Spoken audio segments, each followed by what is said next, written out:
தமிழக வாழ்வுரிமை கட்சி, எங்கள் கட்சியினுடைய செயற்குழு, பொதுக்குழு, அரசியல் தலைமைக்குழு, தொகுதி தலைவர், செயலாளர், மாவட்ட தலைவர், செயலாளர், மாநில நிர்வாகிகள், நகர ஒன்றிய செயலாளர் அளவிலான பொதுக்குழு அனைவரும் சேர்ந்து எடுத்த முடிவுக்கிணங்க அவர்கள் அனைவரும் சேர்ந்து எனக்கு அளித்த அந்த அதிகாரத்தின் அடிப்படையில் இன்று முதல் தமிழக வாழ்வுரிமை கட்சி திமுக தலைமையிலான கூட்டணியில் இருந்து விலகுவது என்பதை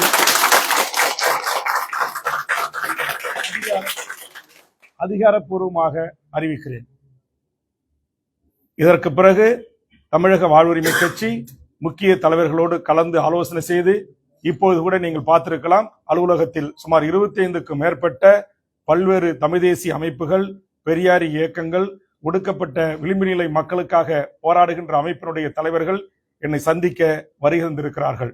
அதனால் அவர்களோடு கலந்து பேசி, இன்னும் தமிழ்நாட்டில் இருக்கிற பல்வேறு அரசியல் கட்சி தலைமைகளோடு கலந்து பேசி, நான் வைத்திருக்கிற பிரதான இந்த 10 கோரிக்கையை ஏற்றுக்கொள்கின்ற, இந்த 10 கோரிக்கைக்காக என்னோடு போராட்ட களத்திற்கு களமாட வருகின்ற அமைப்புகளை, அரசியல் கட்சிகளோடும் கலந்து பேசி, நாங்கள் இந்த 2026 தேர்தலை எதிர்கொள்வதை குறித்து பத்திரிகை ஊடக நண்பர்களை அழைத்து அதிகாரப்பூர்வமாக நான் அறிவிப்பு செய்ய இருக்கிறேன்.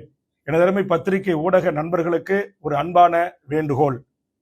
எங்கள் கட்சியை பொறுத்தவரையில் இது தமிழ்நாடு விடுதலைப்படை, மாவோயிஸ்ட் இயக்கங்கள், தமிழ்நாடு மீட்சிப்படை போன்ற பல்வேறு தமிழ் தேசிய அரசியல் ஆளுமைகளை கொண்ட ஒரு அரசியல் தலைமை குழுவாக, அரசியல் முக்கிய நிர்வாகிகளை கொண்ட ஒரு கட்சியாக நடைபெற்று வருகிறது. தனித்து நான் எந்த முடிவும் எடுக்க முடியாது.